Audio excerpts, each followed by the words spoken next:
Dear learners, welcome to the EPG Pathshala on local self-governance and decentralized planning in India.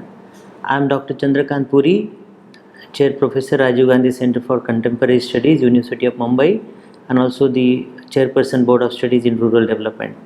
This is a part of your course on rural development. In this module today, we'll be looking at certain aspects related to the local self-governance and decentralized planning. The objective of this module today is to brief the local self-governance and decentralized planning in India and its importance.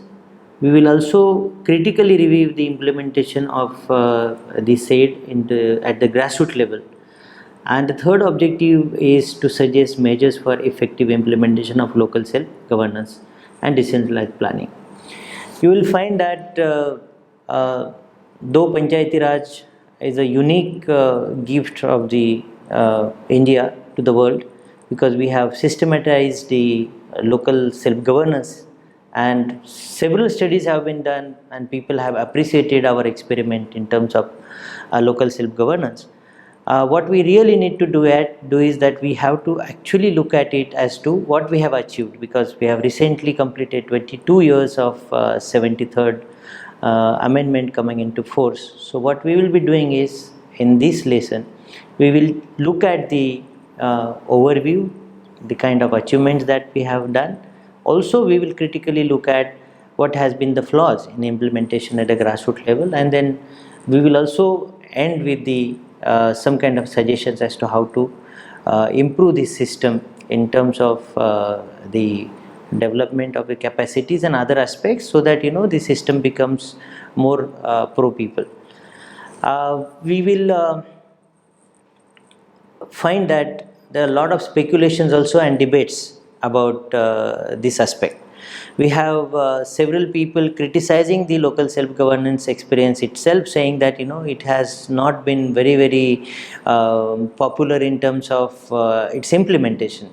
At the same time, if you look at several studies done by the Government of India and state governments and also independent academicians and institutions, you will find that they have been saying that whatever has been said in the Constitution amendment and also in the provisions have been implemented.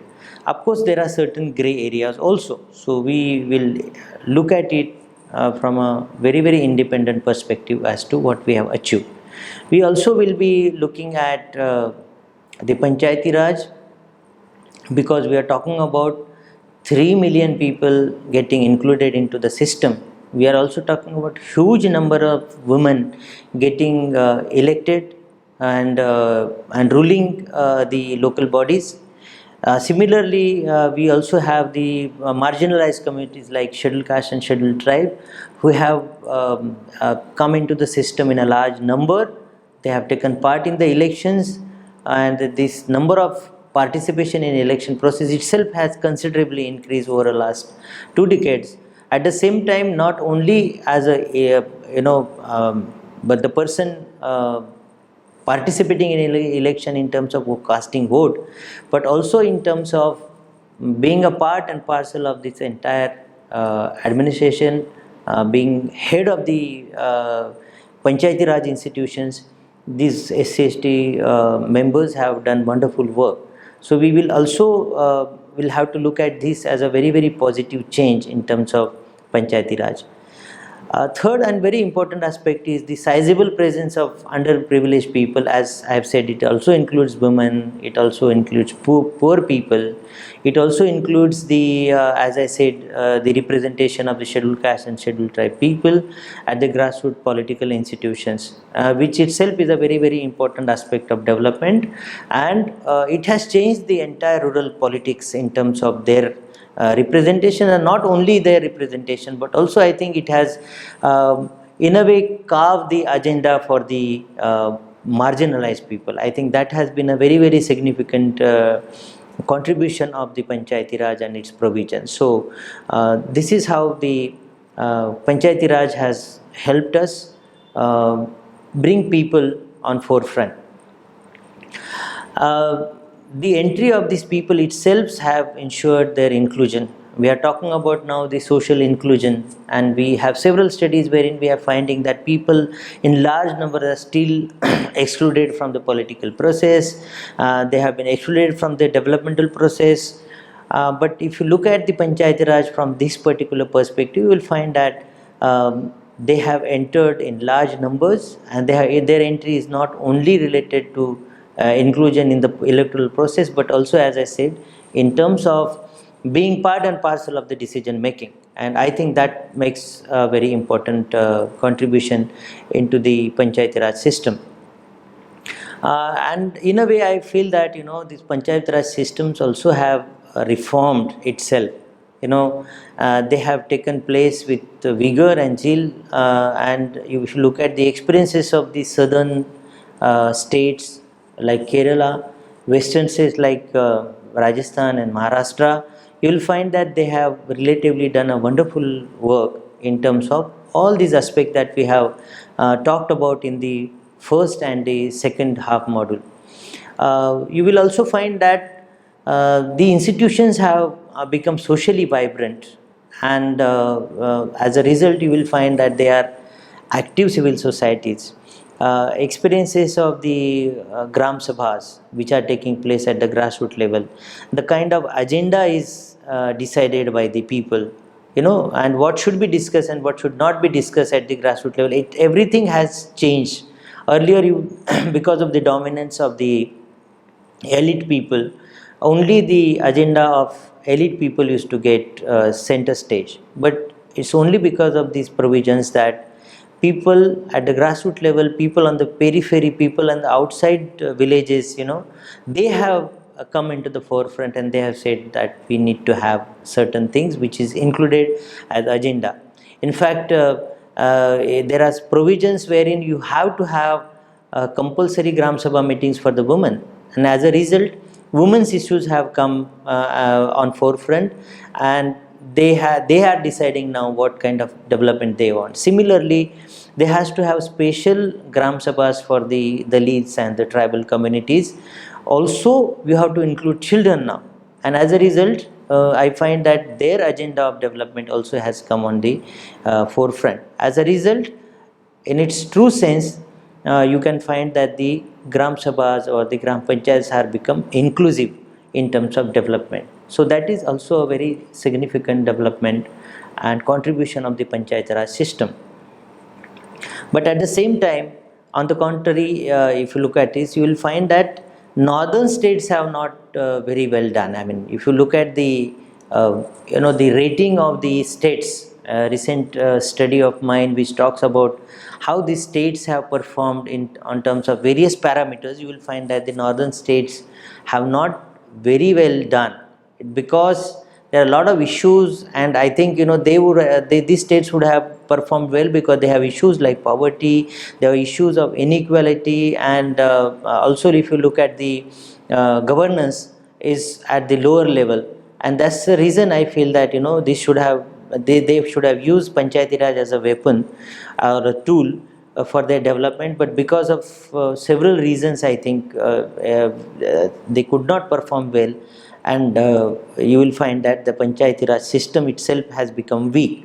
And the important aspect now for the future development has to be concentrated on the northern states where the Panchayati Raj system has been not done so well.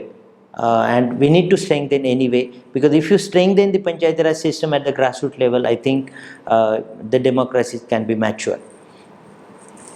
If you look at the devolution index report of 2015 and 16, which are the states which have performed well, you will find Kerala on the top, you will find Tamil Nadu, you will have Maharashtra, Karnataka, Haryana and Gujarat. These are the states which are better performers. In fact, the experience of Haryana is also, I think, very, very positive, because usually you find Haryana on the certain aspects not performing so well, but in terms of Panchayati Raj devolution index, it has increased its performance, and it has got entry into the top 5. At the same time, you will also have states like Jammu and Kashmir, you have Uttar Pradesh, Punjab, and Jharkhand. These are the low performing states. The devolution index, I think, gives us a very clear idea as to why certain states have done well and why certain states have not done well. There are several studies which talks about the problems in implementation of Panchayati Raj. I think at this stage one has to look at this very seriously and make sure that you have a time bound program so that you can develop these states which are not performing so well. If you look at the experiences of the union territories, there are Andaman and Nicobar Island, there are Lakshadweep. These are the states being even the union territories, they are performing very well. And I think their experiences also will become very, very important in terms of lessons to learn for the states which have not performed very well. And on the other hand, their states like their union territories like Dadra and Nagar Haveli are coming as poor performer along with Pondicherry. I think one has to really study in depth and look at it. Why is it that these particular states are not very coming forward in terms of developing the Panchayati Raj system? Now these were all experiences which are very positive, comparatively. They were all coming under the 73rd Amendment. And now let us look at 74th Amendment, which concerns about the urban local bodies. The 74th Constitutional Amendment in many states and the local bodies have become very weak and ineffective. That is because of several reasons, and these reasons including the non-participation of people on large number. There is a failure to hold regular elections in some of the states. There is also prolonged suppressions and inadequate devolution of powers and functions. I think somehow the 74th Amendment itself has not been implemented in letter and spirit, because the kind of performance which is happening at the grassroots level in rural areas, similarly you don't find is happening in the urban areas. So lot of work needs to be done in terms of devolution of power and functions at the urban level. Then local bodies are not able to perform effectively as vibrant democratical units of self-government, and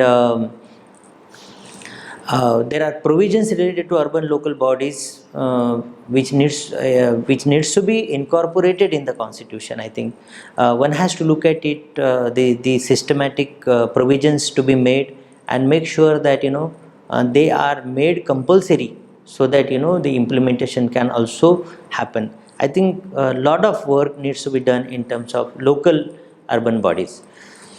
Now let us look at the administrative structure of India. I mean, you must have seen and you must have come across this administrative structure in your life.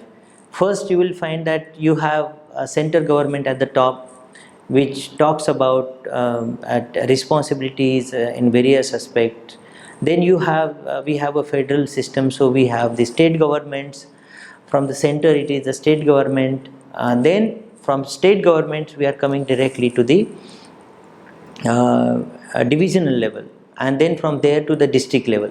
Now at the district level you will find there are two different systems. One is talking about the rural structure, and then in rural structures we have three-tier system, wherein you have a district, you have a panchayat samiti, and you have a gram panchayat.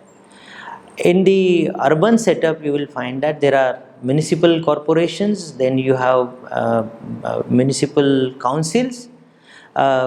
Based on, of course, there are criteria of calling something as municipal corporations or municipal council, and then in that there is a ward system. So you have from the district you have municipal councils and then wards, and wards becomes a very important unit for development, because like in 73rd Amendment you have villages which are the single independent unit for development. Similarly, there are wards which are very important. But because look at the characteristics of population in both in rural and urban, you will find that wards become a very different kind of a category, because you don't find the same kind of a population. You have in rural villages, you will find that similar kind of a background people come together. There's a definition of what you call rural also. Similarly, you will find the people from the same culture, same caste are usually staying together. Of course there is a combination, but in urban bodies, you will find that there is, people are coming from different states, people are coming from different culture, people are coming from different castes, and also the urban wards are that way very, very diversified. So, in order to make these diversified communities coming together and work for their own development as a goal, it itself is a challenge. And I think all the urban bodies today are facing this kind of a problem. The major challenge of the 74th Amendment is how we can work on these issues, because unless you make the wards vibrant, unless you make people participate in the democratic process, there is not going to be much development in terms of local bodies. So a lot of work needs to be done, and it is not only the people. You will have to work at a different level. You will have to work individually with the people. Probably you will have to work with the small communities, then at the ward level. Also you will have to sensitize the government machinery, administrative, because access to people in the offices itself is a major issue. People are almost like working 10 to 5 kind of environment, and then urban offices also are working from 10 to 5. So access to these government officials, administrators also is another major issue that we find. So how do we make sure that people participate, and their concerns are coming on the agenda of the urban local bodies itself is a very, very important aspect that one has to look at it. Then let us look at what is happening in terms of the development, decentralized planning. Of course, as earlier said, that is local self-government is one of the very, very essentials to establish democracy at local level. And as you say that if the democracy is very strong at the grassroots level, definitely it will become very strong at the state and union level. So people's participation has to increase on a large scale. The 73rd and 74th amendments to the Constitution of India have enabled the marginalized and oppressed to move into the power structure at the grassroots level, and that itself, I think, has changed the scenario of development at the grassroots level. So what is important is that having the provisions of the 73rd and 74th amendment should have implemented at the grassroots level, and that should be done properly. Then we also have these amendments. They have a rich potential to transform and alter the governance and social dynamic. So how do we actually make this happen is another challenge before us, because you can have better governance with better people's participation, but how do you change the social dynamic itself is very, very. There are issues like caste, there is the issues of ethnicity, there are issues of culture, the issues of gender, and there is a lot of politics which takes place at the grassroots level. So how do we make this all people coming together and changing the social dynamics itself is a very, very important aspect and challenge, I feel, before the Panchayati Raj system. Of course, if you look at the world experience, there are local bodies are given much more importance and recognition through various means. There are several institutions of governance, and you will also find that there are several framework of constitutional governments, and they are doing it very rigorously. Of course, India has done it, and we have studied in the first module with the 73rd and 74th amendment, we have done a wonderful work. At the same time, we also have to compare with the other nations which are doing exceptionally well in terms of local governance. I think we are lacking somewhat, and we need to also learn a lot from these developing nations as to how they are taking care of the local governance, and how they are performing well, because you will find that they give utmost importance to the people at the grassroots level, and also importance is given in terms of their participation. It is people who are participating and making sure that their own development is taken place. Similarly, I think we need to learn a lot from other nations in order to make our system very, very vibrant. Another very important aspect is that this post globalization has brought in lot of changes, but on the other hand, I would say that there are challenges also and there are opportunities also. So how do we make the decentralized planning as negative, I mean get rid of negative and make sure that it becomes positive, is a very, very important concern. I think if we can understand local bodies as the very unique and the independent body to take care of the development, I think a lot of these issues can be taken out, because the challenges of globalization also is a very, very important aspect. So we'll have to make sure that we take care of the globalization also. So let us look at now what is the critique of the governance at the grassroots level. There are several studies, but one study by Raghunandan in 2015 have raised certain very important concerns, and we need to discuss these concerns. He says that barring few exceptions, of course, the performance in respect of decentralized planning have been dismal despite periodic reiterations of institutions and setting up of a formal structure. So what he's hinting is that though we have done well, we need to do much more, because the kind of expected planning, decentralized planning which we expected, is not happening. So we need to really pull our socks and see that how this decentralization planning can become more systematic. I think that is what is an important aspect that Raghunandan is talking about. Another very important concern that he has raised is the decentralization seen in the context of slow rate of benefits flowing from the infrastructure. Now, infrastructure itself has to be developed properly. So, how do we make sure that the rate of benefits is grown, it is increased through infrastructure itself, is a very, very important.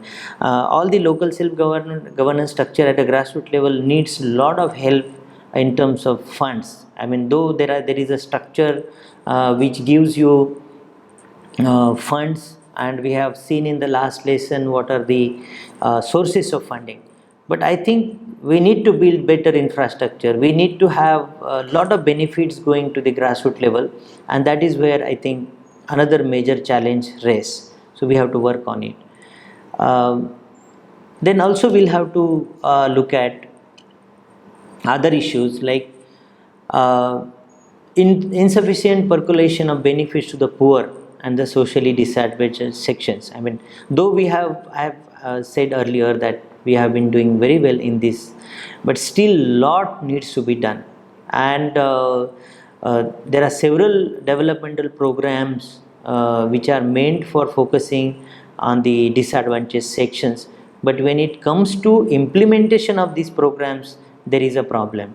I mean, there are several issues. One issue is that the Gram Sabha and Gram Panchayat is supposed to decide the beneficiaries, but there is a lot of problem, there is a lot of politics which is happening. I mean, you will find that people who are really deserving or eligible for these kind of schemes are not given preferences. something else, somebody else is included in the list of benefits. This is happening. I mean, my work with the tribal people says that shows that there are a lot of tribal people who are in a very bad situation in terms of not having basic amenities, not having even opportunity to have 2 times meals. Most of these people are excluded from the list of below poverty line. Now, who decides below poverty line, and who should be included in the the list of below poverty line? Who should be included in terms of benefits of the program? These all decisions are to be taken by the Gram Sabhas, but you will find that still there is a dominance of upper caste, upper class people, elite people, and as a result these poor people have not been. My recent study also shows that the study on the women representatives, there are huge challenges which they are facing. In fact, they are not, though they are heading the gram panchayats or panchayat samitis, they are not being able to actually implement their vision of development, because it is always the male dominance which is actually making them not perform. So how do we take care of these issues is a major problem. Second is that issues related to urban decentralization, as we have said that comparatively they have not done much, so we need to give much more attention in the local decentralization process, and make sure that whatever has been said in the 74th amendment has to be implemented in totality. Now, having said all these issues that we are talking about, the local self-governance, whether it is 73rd or 74th amendment, we have discussed about the kind of issues that we have. Now let us find out what can be done in terms of enhancing these performances of these local bodies. Let us look at what can be done and what should be done. I am sure all of you are experienced, and you also are part and parcel of this local self-governance, whether it is rural or in urban areas, and you can also add to these suggestions, and you can write to the EPG Pathshala giving your experiences. You also have a sufficient space given in the e-modules wherein you can write your own experiences, and this way I think you can add and enhance the local self-governance. Now let us look at some of the suggestions which I feel that needs to be implemented, and this is based on my research and work at the grassroots level. Local self-governance with decentralized planning will work effectively only if the strong presence of middle class and larger presence of non-governmental organizations is there. I mean, you will also find that you need to have people participating. You also see that when there is an election of local bodies, people consider that as a holiday and they don't vote. As a result, there is no participation. People at the urban level, they hardly participate into the ward sabhas. Why should this happen? And that's the reason, unless you have people coming forward and participating in the process, this will not happen. So higher is the rate of people's participation at the electoral process, even as a voter, you can decide who should govern you, who should represent you. I think it will make a lot of difference. So my urge to all the voters is that, you must vote in large numbers and make sure that all of us participate in this entire process. Second very important thing is about there are a lot of NGOs who are working, the community based organizations are there, and presently I think there are a lot of Mahila Mandals are coming forward, there are youth Mandals. All of them have to be a part of the Gram Sabhas and Ward Sabhas, because unless you make sure that you participate, the participation and ideal participation of people is there, you will not be able to have the kind of development you want. So that is another very important aspect. You will also have to have high literacy rate, and that is, though we have achieved a lot, I mean, if you look at the kind of data that we have, after the independence we have done very well. In fact, all the states have done wonderfully well. So higher is the literacy rate, higher will be the participation, active participation in the local governance. But the thing is that, are we able to do that? Are we able to participate? And this literacy should not only confine to just reading and writing. It should be a functional literacy. And that's the reason I feel that those who are nearby, all of us, we are educated, we are coming to this class, we must encourage and make people participate. And that as a citizen of India, that is our responsibility. So in a way, we will be helping our democracy at the grassroots level to become much more mature. You also need to have a transparency in the activities at the grassroots level. Unless you participate, unless you go and ask questions in the Gram Sabhas and Ward Sabhas, people are not going to be doing what you want. So best thing is to go to the meetings, participate wholeheartedly and raise questions. One of the very important aspect of democracy is that each and every person has a right to go and ask questions. So are we able to ask these questions is a very, very important thing. So if something is not happening well at your village level or your ward level, I think it is we as citizens can just go and make sure that people are ask questions. Then also you need to have adequate powers and finances at the grassroots level, which is not happening very, very strongly. So again, I would say that it is the people who can ask, who can demand for the devolution of powers and more finances to your areas. This will help us. Then of course, capacity building of all the people, including the representatives and also the officials, is another very, very important aspect. Then you should look at a participation of the marginalized sectors and how that can become a very, you have to have a Dalits, you have to have a tribal people, you have to have anti-DNT representation, you need to have participation of women and children as part of this process. And at ground level, Gram Panchayat should have administrative unit, not only wherein not only it is administrator is taking decision, but it is the people who are representative should take the decision.